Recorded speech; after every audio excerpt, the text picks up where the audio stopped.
December 7th, 1941, 07:02 hours. Opana Point, Oahu, Hawaii. The air tasted of salt and morning dew. At the northernmost tip of Oahu, where volcanic cliffs meet the endless Pacific, two young men sat in a cramped trailer perched on a windswept ridge. The walls hummed with electrical current. Before them, a 5-inch oscilloscope glowed green in the semi-darkness, its sweep tracing left to right, painting electronic echoes of the empty sky. Private Joseph Lockhart and Private George Elliott had been watching that screen since 0400 hours. Their shift nearly complete, waiting for the breakfast truck that would arrive at 0700 to take them back to base. The rotating antenna outside, a crude lattice of wire and metal barely 12 feet across, swept the northern horizon in mechanical rhythm, sending invisible pulses into the dawn. At 0702, something appeared on the screen. A blip, then another, then a cluster of blips merging into a single large echo, unlike anything they had seen before. Elliot leaned forward, his heart quickening. Lockhart checked the equipment, certain it was malfunctioning. But the signal remained, growing stronger with each sweep. He measured the distance, 57 miles, then 65, then 74. The echo was moving toward them at 180 miles per hour. It was massive. It was unmistakable, and it would change the course of history. Lockhart picked up the telephone and called the information center at Fort Shafter. The operator who answered was inexperienced. Most personnel had gone to breakfast. The message was relayed to Lieutenant Kermit Tyler, the lone officer on duty. Tyler, who had been told to expect a flight of B-17 bombers arriving from California that morning, made a decision that would haunt him for the rest of his life. "Don't worry about it," he said. Lockhart hung up the phone and returned to the screen. The blip continued its advance, 80 miles, 90 miles, 100 miles. At 0739, the signal became too large to track accurately. The aircraft overhead, and the screen dissolved into clutter. Lockhart and Elliott shut down the equipment and left the trailer, walking down the hill toward the road where the breakfast truck would meet them. Behind them, the antenna stopped rotating. The screen went dark, and above them, unseen through the cloud layer, 183 Japanese aircraft, fighters, bombers, and torpedo planes, descended toward Pearl Harbor. The radar at Opana Point had worked perfectly. It had detected the incoming strike force at a distance of 132 miles, farther than any early warning system in the world at that time. It had provided nearly 40 minutes of advance warning, enough time to scramble fighters, alert anti-aircraft batteries, and prepare the fleet. But the warning was dismissed. Not because the technology failed, but because the humans interpreting it could not believe what it was telling them. The Japanese, they assumed, would not attack. The distance was too great, the risk too high, and surely, if an attack were coming, there would be other signs. There were no other signs, only the green blip on the screen moving closer, ignored until it was too late. This was the difference, invisible, electromagnetic, and absolute, that would define the Pacific War. The United States possessed radar. Japan did not, and that disparity, more than any battleship or bomber, would determine who controlled the skies, the seas, and ultimately, the outcome of the war itself. Radar, radio detection and ranging, was born not from the demands of war, but from the curiosity of scientists exploring the properties of electromagnetic waves. In the 1920s and 1930s, researchers in Britain, Germany, and the United States independently discovered that radio waves could be bounced off distant objects and detected, allowing the measurement of range and direction. The principle was simple. Transmit a pulse of radio energy, wait for it to reflect off a target, and measure the time delay. Distance could be calculated because radio waves traveled at the speed of light. Direction could be determined by the orientation of the antenna. It was physics applied with ruthless practicality, and by the late 1930s, several nations had begun experimenting with radar systems for military use. Britain, facing the threat of German bombers, developed the Chain Home Network, a series of radar stations along the coast that could detect incoming aircraft at ranges of over 100 miles. These stations, operational by 1939, would prove critical during the Battle of Britain, giving the Royal Air Force precious minutes of warning to scramble fighters and intercept Luftwaffe raids. Germany, despite its technological prowess, lagged behind. The Nazis had radar, but they deployed it inconsistently, prioritizing offensive weapons over defensive systems. They believed the war would be won by attack, not by waiting for the enemy to come to them. By 1941, German radar technology was sophisticated but underutilized, a reflection of strategic arrogance. The United States, geographically isolated and initially reluctant to enter the war, developed radar with a focus on hemispheric defense. The Army Signal Corps and the Navy both pursued radar projects, often in competition with each other. But by 1940, a functional system had emerged, the SCR-270, a mobile long-range radar capable of detecting aircraft at over 100 miles. It was bulky, required a truck for transport, and its operators needed weeks of training to interpret the flickering green display. But it worked, and in December 1941, 5 SCR-270 units were deployed around Oahu, positioned to provide overlapping coverage of the approaches to Pearl Harbor. They were experimental, operated by young enlisted men with minimal training and not yet integrated into a coordinated defense network. The technology was revolutionary, the implementation was incomplete, and on the morning of December 7th, that incompleteness would be paid for in blood. Japan, by contrast, had no operational radar in 1941. Japanese scientists understood the principles: radio waves, reflection, detection. Research programs existed. Laboratory prototypes had been tested, but the Imperial Japanese military, confident in its tactical superiority and focused on offensive operations, saw little need for defensive early warning systems. Japanese naval doctrine emphasized aggressive strikes, carrier aviation, and night-fighting techniques honed through years of training. Radar, in the view of many Japanese commanders, was a defensive tool suited for nations that feared attack. Japan did not fear attack. Japan intended to attack, and so radar development languished, underfunded and overlooked, while resources poured into aircraft, ships, and torpedoes. This philosophical difference between a military culture that valued technological innovation for defense and one that prized offensive spirit above all would manifest in ways both subtle and catastrophic throughout the Pacific War. The Americans, warned by radar, would learn to intercept Japanese strikes before they arrived.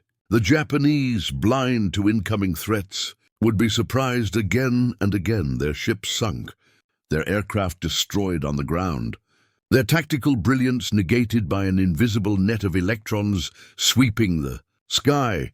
The Japanese strike force that appeared on the Opana radar screen that morning had launched from 6 aircraft carriers, positioned 200 miles north of Oahu. It was the culmination of months of planning, training, and secrecy, an operation designed to cripple the United States Pacific Fleet in a single blow, clearing the way for Japanese expansion across Southeast Asia. The plan was audacious, meticulously coordinated, and executed with precision, but it relied on surprise, absolute total surprise. If the Americans detected the incoming attack, if fighters scrambled and ships dispersed, the strike would fail. Surprise was not just an advantage, it was the entire strategy. The Japanese planners had considered many variables: weather, fuel capacity, navigation, the likely position of American ships in port. They had trained for months, practicing shallow water torpedo attacks and dive-bombing runs against mock targets. But they had not accounted for radar. Not because they were ignorant. Japanese intelligence knew the United States was experimenting with radio detection systems. But they believed such systems were in early development, unreliable, and unlikely to be operational in Hawaii. They were wrong. The SCR-270 at Opana Point was fully operational. It detected the strike force at a distance greater than any Japanese planner had imagined possible.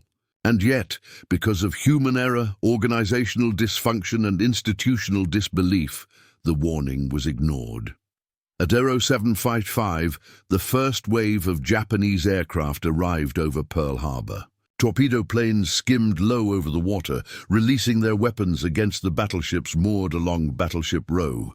Dive bombers attacked hangars and airfields, destroying aircraft on the ground. High-altitude bombers targeted ships and naval infrastructure. The surprise was total. American servicemen, many still in their bunks or eating breakfast, scrambled to respond. Anti-aircraft guns fired without coordination. Fighters attempted to take off from cratered runways. Sailors abandoned burning ships or fought to contain flooding. The attack lasted less than 2 hours. When it ended, over 2,400 Americans were dead, more than 1,000 wounded, and the Pacific Fleet was crippled. 8 battleships were damaged or destroyed. Nearly 200 aircraft were lost. The Japanese lost 29 aircraft, 5 midget submarines, and fewer than 70 men. By any tactical measure, it was a stunning victory, but it was also a strategic blunder. The attack unified American public opinion, transforming isolationist sentiment into a demand for total war. It brought the full industrial and technological might of the United States into the conflict. And it revealed to American military planners a vulnerability that would haunt Japan for the rest of the war: the absence of radar. The Japanese had achieved surprise not through superior stealth, but because the Americans had failed to act on the warning they received. That failure would not be repeated. In the weeks following Pearl Harbor, the United States military conducted an exhaustive investigation into the disaster. The radar operators at Opana Point were interviewed. Lieutenant Tyler was questioned. The communication protocols were reviewed. The findings were damning. The technology had worked, but the system had failed. Radar contacts had been reported but not taken seriously. No procedures existed for rapid dissemination of information. The radar network was not integrated with Air Defense Command. Fighter aircraft were not on alert. Anti-aircraft batteries were not manned. The machinery of modern warfare, detection, communication, coordination, response, was incomplete. The attack had succeeded because the pieces were not connected, but the lesson was learned. Within months, radar installations across the Pacific were expanded, upgraded, and linked into centralized command networks. Operators received intensive training. Procedures were standardized. Fighter direction officers, personnel trained to interpret radar data and coordinate intercepts, were assigned to every station. The radar screen, once a curiosity, became the nerve center of air defense, and the advantage it conferred was immediate and overwhelming. By mid-1942, American forces at Midway Island possessed multiple radar sets, all operational, all monitored continuously. When Japanese carrier aircraft launched their attack on June 4th, radar detected them at 93 miles. Fighters scrambled and intercepted the strike before it reached the island. The Japanese, expecting surprise, flew into a prepared defense. American pilots, guided by radar vectors, attacked from advantageous positions. The Battle of Midway is remembered for the destruction of 4 Japanese carriers. But the victory began with radar, with the ability to see the enemy before he arrived, to respond with coordination, and to turn the element of surprise against those who depended on it. For Japanese pilots attacking Midway, the experience was disorienting. They had trained for unopposed approaches, for defenders caught off guard. Instead, they faced American fighters already aloft, waiting at altitude, diving from the sun. Japanese bomber formations, optimized for level flight and tight coordination, were disrupted. Aircraft were shot down before reaching their targets. Survivors returned to their carriers shaken, reporting that the Americans had been ready, impossibly ready, as if they had known the attack was coming. They had, radar told them, this pattern repeated throughout the Pacific. At Guadalcanal, radar provided early warning of Japanese air raids, allowing American fighters to intercept before the bombers reached Henderson Field. At Rabaul, at Tarawa, at Saipan, everywhere the Americans established a foothold. Radar followed. The Japanese, flying without electronic warning of their own, stumbled into ambushes again and again. Their losses mounted. Experienced pilots, irreplaceable veterans of the early campaigns, were shot down by novice American aviators who had the advantage of position and forewarning. The Japanese high command struggled to understand what was happening. Their intelligence reports spoke of American aircraft appearing from nowhere, of interceptions that seemed precognitive, of a level of coordination that defied explanation. The explanation was simple. The Americans could see. The Japanese could not. Japanese scientists, aware of their disadvantage, worked desperately to develop radar technology. In 1942, a research team at the Naval Technical Research Institute produced a prototype air search radar, designated the Type 21. It was crude, unreliable, and suffered from severe limitations in range and accuracy. Production was slow. Components were scarce, and by the time the first units were installed on Japanese warships in 1943, American radar had advanced far beyond them. American systems operated on multiple frequencies, featured improved antennas, and incorporated innovations like the cavity magnetron, a British invention shared with the United States that dramatically increased power and resolution. Japanese radar, by comparison, was still in its infancy, a generation behind, and produced in numbers too small to make a strategic difference. The disparity extended beyond technology. It was cultural. The Japanese military, rooted in traditions of Bushido and spiritual strength, struggled to embrace a technology that emphasized caution and defense. Radar was passive. It waited, it watched, it reacted. This did not align with the offensive ethos that defined Japanese naval doctrine. Admirals who had spent their careers mastering the art of night torpedo attacks and close-range gunnery duels found radar conceptually distasteful.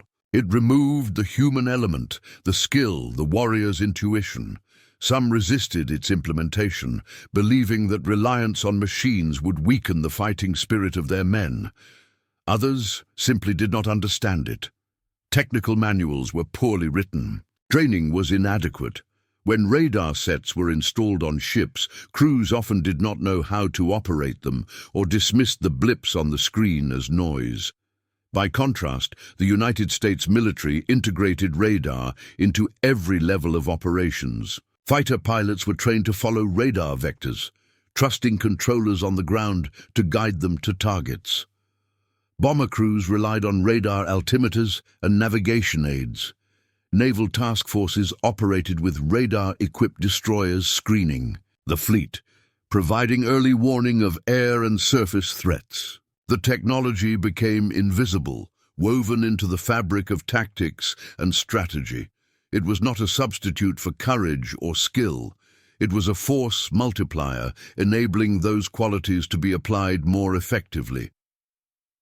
The symbolic object that embodied this difference was not a machine or a weapon, but a sound, the steady, rhythmic beep of the radar pulse, transmitted into the void and returning with information. That sound, heard in operations rooms, in radar trailers, on the bridges of ships, became the heartbeat of American air defense. It was constant, reliable, and reassuring. It said, "We are watching. We are ready.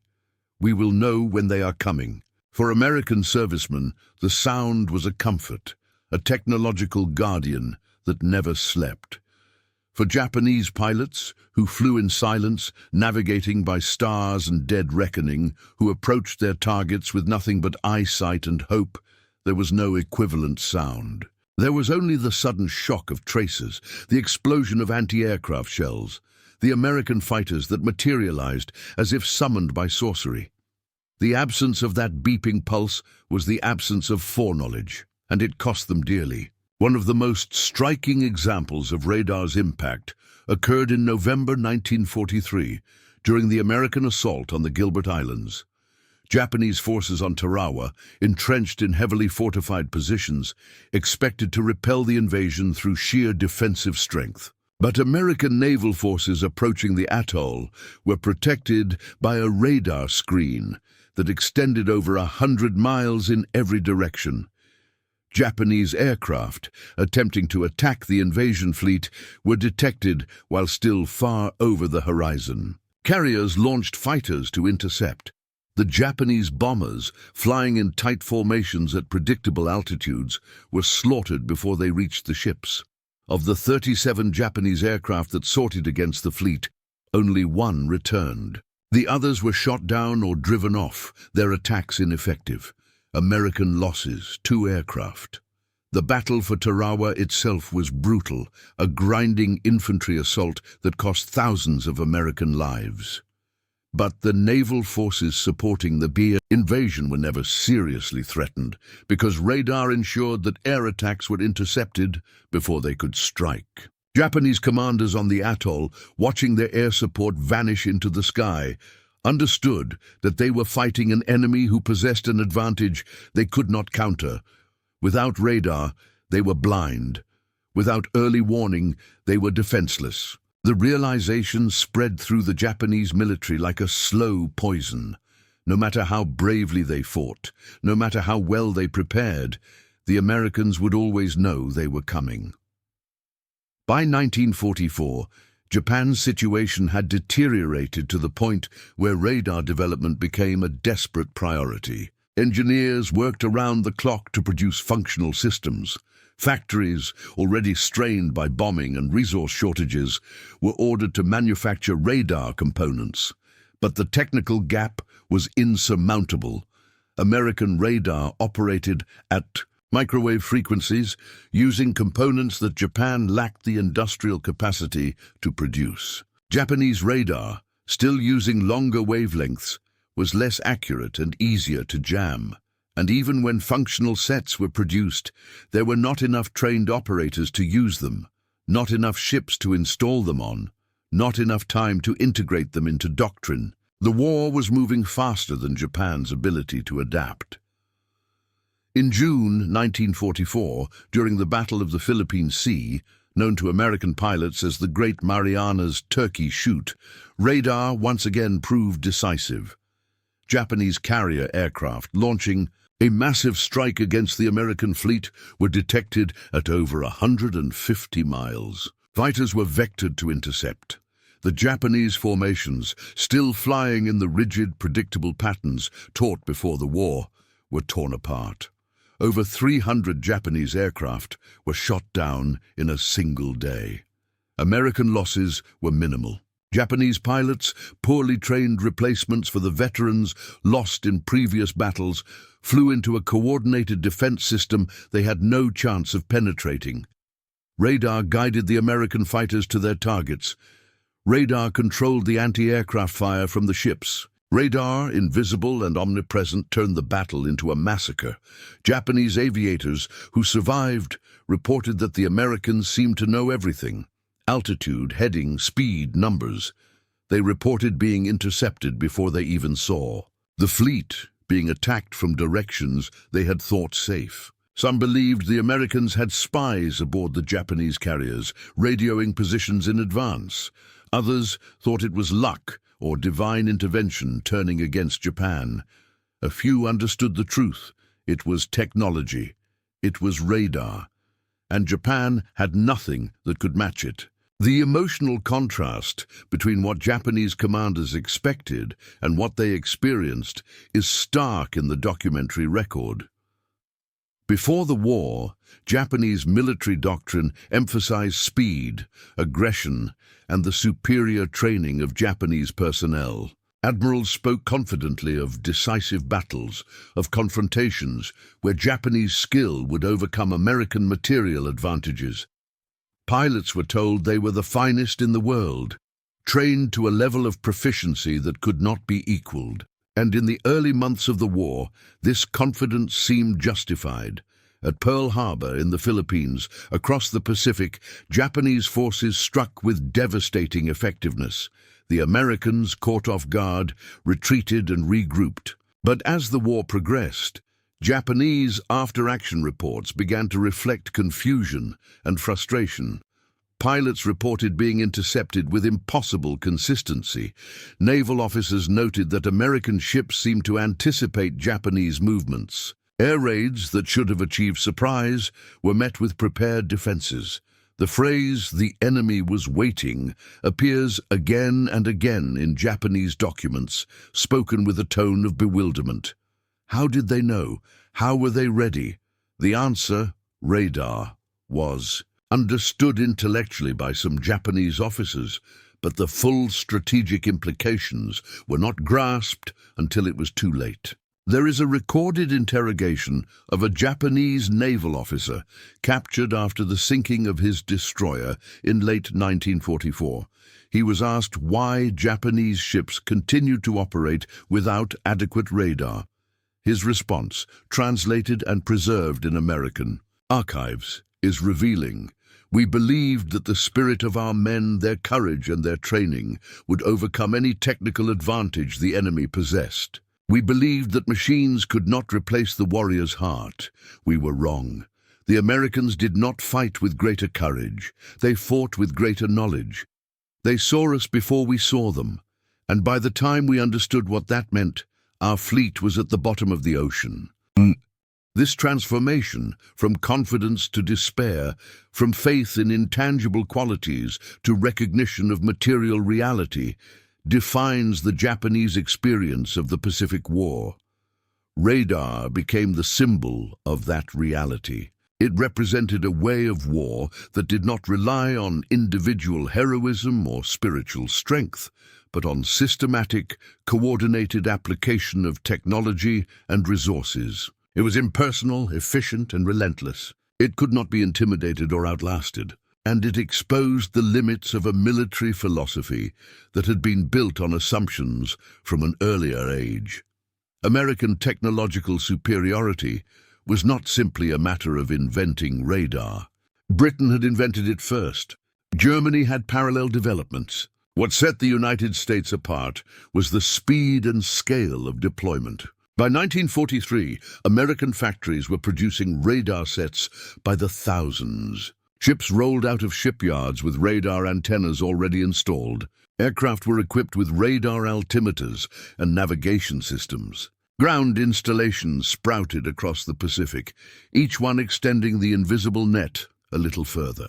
The logistics were staggering. Radar required not just the sets themselves, but power generators, spare parts, trained technicians, and a communication infrastructure to relay the information. The United States provided all of this simultaneously across an ocean that spanned thousands of miles. This logistical achievement was mirrored in every aspect of the American war effort. Food, fuel, ammunition, medical supplies, all delivered in quantities that seemed incomprehensible to the Japanese. American soldiers ate meat and vegetables from cans. They drank fresh water purified by portable equipment. They received mail from home, regular and reliable, carried by ships and aircraft that operated on fixed schedules. Japanese soldiers, by contrast, subsisted on rice and whatever they could forage. They suffered from malnutrition, disease, and the constant knowledge that resupply was uncertain. American abundance extended to the battlefield, and radar was part of that abundance. It was not a scarce resource, jealously guarded and sparingly used. It was everywhere, taken for granted, as common as the radios and jeeps and countless other tools that defined the American way of war. Japanese soldiers, capturing American equipment, were often astonished by the quality and quantity of what they found. One account, from a diary recovered after the battle for Peleliu, describes a Japanese officer examining a destroyed American radar installation. He noted the complexity of the machinery, the precision of the components, and the casual manner in which it had been deployed, set up on the beach, functional within hours, and abandoned only when overrun. "They treat such machines as we would treat shovels," he wrote. "They have so many, they do not mourn the loss of one." The officer concluded that Japan was fighting an enemy whose resources were effectively infinite, and that the outcome of the war was therefore predetermined. This was not defeatism. It was observation. By 1944, anyone with eyes could see the disparity. American fleets operated with impunity. American aircraft appeared in waves that darkened the sky. American submarines hunted Japanese shipping with devastating effectiveness, often guided by radar to their targets. The technological gap had become a chasm, and radar was both a cause and a symbol of that chasm. The absence of effective Japanese radar had consequences beyond air defense. It crippled Japanese naval operations. American submarines, equipped with surface search radar, could detect Japanese ships at night and in poor weather, conditions that had once favored the Japanese. Japanese destroyers, relying on visual sighting, were blind by comparison. American subs stalked convoys, fired torpedoes, and submerged before the escorts could respond. Japanese merchant shipping, vital for sustaining the empire's far-flung garrisons, was decimated. By late 1944, Japan's ability to transport oil from the Dutch East Indies, food from Indochina, and raw materials from occupied territories had collapsed. Starvation became common on isolated islands. Soldiers went without ammunition. Aircraft sat grounded for lack of fuel. And much of this catastrophe was enabled by radar, the ability of American submarines and aircraft to find their targets with precision. Day or night, regardless of visibility, Japanese anti-submarine warfare, never effective, became nearly impossible without radar. Escort vessels could not detect surface submarines until they were within visual range, often only a few hundred yards. By then, the submarine had already fired and was diving. American submariners described Japanese escorts as blind and deaf, easy to evade, slow to react. One American submarine commander interviewed after the war remarked that Japanese destroyers searched for us the way we might search for a needle in a haystack, randomly, hopefully without much expectation of success. American destroyers, by contrast, used radar to track surface submarines, coordinate attacks, and illuminate targets with searchlights at the moment of engagement. The asymmetry was total. The strategic impact of this cannot be overstated. Japan was an island nation, dependent on maritime trade. Cutting that trade meant strangling the war effort. American submarines, guided by intelligence and equipped with radar, cut it effectively. By 1945, Japan's economy was in collapse. Cities starved, factories closed for lack of raw materials. The military, unable to move troops or supplies, fortified the home islands and waited for invasion. Radar had not won the war alone, but it had enabled the strategy, blockade, interdiction, attrition, that ground Japan to exhaustion. There is a symbolic resonance to radar that extends beyond its tactical applications. It represents a philosophical approach to warfare, that information is power, that seeing the enemy before he sees you confers an insurmountable advantage, that war is won not just by brave men, but by systems that enable those men to fight effectively. This was anathema to the Japanese military tradition, which valorized the individual warrior, the decisive engagement, the spiritual purity of combat. Radar was the opposite of purity. It was technological, systematic, and collaborative. It required engineers, operators, strategists, and commanders working in concert. It was the industrial approach to war, and it was devastating. American military culture embraced this approach because it aligned with American industrial culture. The United States had built its economy on mass production, standardization, and efficiency. The assembly line, the interchangeable part, the division of labor, these were American innovations, and they translated seamlessly to war. Radar was just one component of a larger system. Aircraft factories producing thousands of planes per month. Shipyards launching vessels faster than they could be sunk. Training programs graduating pilots and sailors in classes of hundreds. The Japanese could not compete with this system. They tried. They fought with extraordinary courage and determination. But courage and determination without the material and technological base to sustain them, were not enough. The beeping pulse of the radar transmitter became, in this sense, the sound of American victory. It was heard in operations rooms from Pearl Harbor to Tokyo Bay. It guided fighters to intercepts, directed artillery fire, tracked enemy movements, and ensured that American forces were never surprised, never caught unprepared. The Japanese had no equivalent sound. They had the roar of engines, the bark of anti-aircraft guns, the explosions of bombs. But they did not have the steady, reassuring pulse that said, "We know where they are. We are ready. We will prevail." By the spring of 1945, Japan's situation was hopeless. American forces had captured island after island, each one bringing bombers closer to the Japanese home islands. The Imperial Navy was shattered. The Air Force was reduced to kamikaze attacks, desperate sacrifices that achieved little beyond symbolism. And still, the Americans advanced, guided by radar, supplied by an industrial base that operated without strain, and led by commanders who understood that the war was a logistical equation as much as a military contest. Japan had lost that equation years before, but only now was the final sum being tallied. In August, atomic bombs fell on Hiroshima and Nagasaki, delivered by B-29 bombers that flew at altitudes Japanese fighters could barely reach, guided by navigation systems that included radar altimeters and targeting aids. The bombs ended the war, but radar had already ensured the outcome. The Japanese surrender, signed aboard the USS Missouri in Tokyo Bay, was the conclusion of a conflict that had been decided not by any single battle, but by the cumulative weight of American technological and industrial superiority. Radar was a piece of that weight, invisible but essential, the electronic eye that saw what human eyes could not. In the years after the war, captured Japanese officers and scientists were interviewed extensively. They were asked about their perceptions, their strategies, their understanding of why they lost. Many spoke of American material strength, the endless supply of ships, aircraft, and equipment. Some mentioned strategic errors, the decision to attack Pearl Harbor, the failure to secure oil supplies, but a surprising number pointed to radar.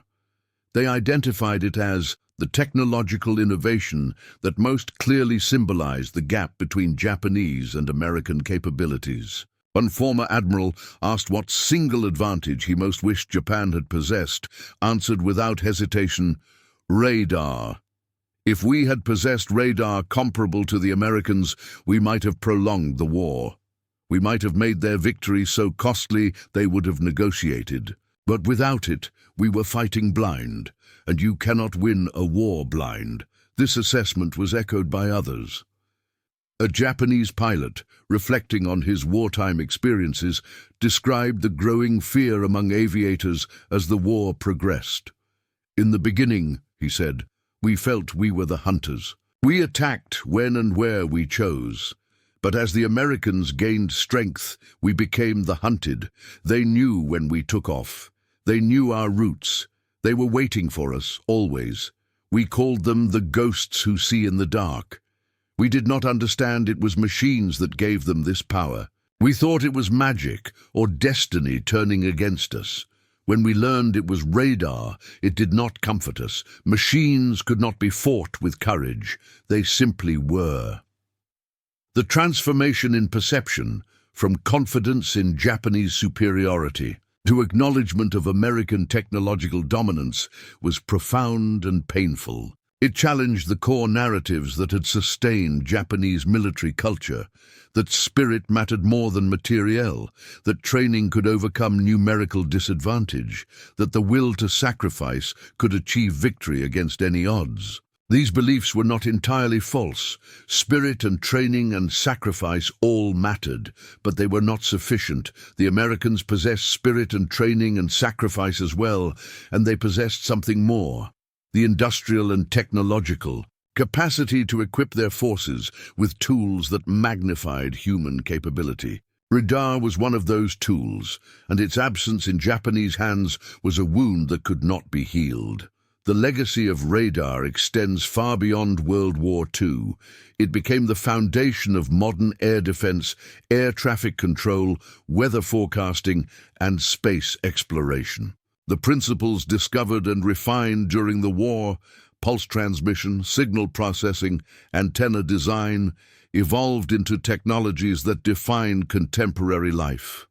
But the strategic lesson remains that seeing the enemy before he sees you, that knowing his position and his intent confers an advantage that can decide the outcome of conflicts. This lesson was learned in blood over the Pacific, in the skies where Japanese pilots flew into ambushes they could not anticipate, and in the operations rooms where American controllers watched green blips move across screens and directed fighters to intercept. The radar installations that once dotted Pacific Islands are mostly gone now, dismantled or reclaimed by jungle. The SCR-270 at Opana Point, which detected the attack on Pearl Harbor, was removed after the war. The oscilloscope that displayed the fateful blip no longer exists, but the principle endures. Modern air defense systems, infinitely more sophisticated, operate on the same fundamental idea: send out a signal, detect its reflection, calculate position and velocity, and respond. The technology has advanced, but the concept remains the same. And it remains decisive. For the Japanese, the absence of radar in 1941 was a strategic blindness that they could never overcome. By the time they developed functional systems, it was too late. The war had moved beyond them.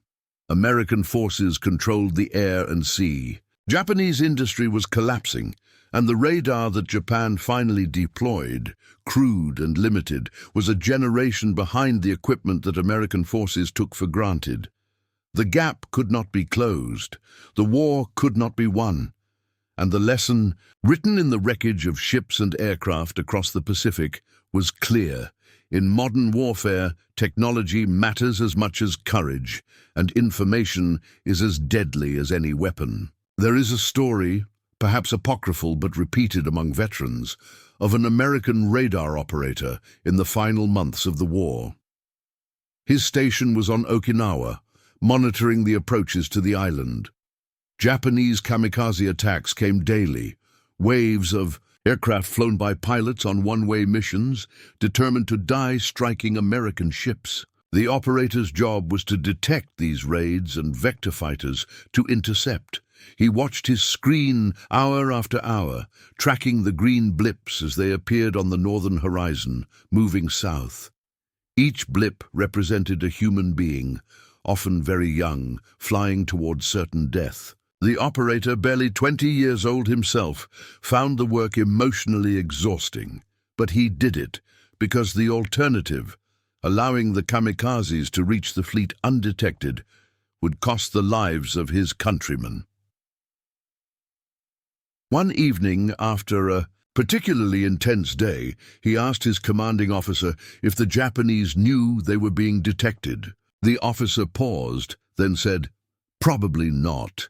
They're flying by navigation and hope. They have no idea we're watching them from 100 miles away. They think they're going to surprise us." They're wrong. The operator thought about this. He thought about the young Japanese pilots climbing into their aircraft, strapping themselves in, taking off into the sunset with no expectation of return, believing they were heroes embarking on a sacred mission. And he thought about the green blip on his screen, the electronic echo that reduced their courage to a coordinate on a grid. He felt in that moment the profound unfairness of the war, not moral unfairness, but technological unfairness. The Japanese were brave, they were skilled, but they were blind.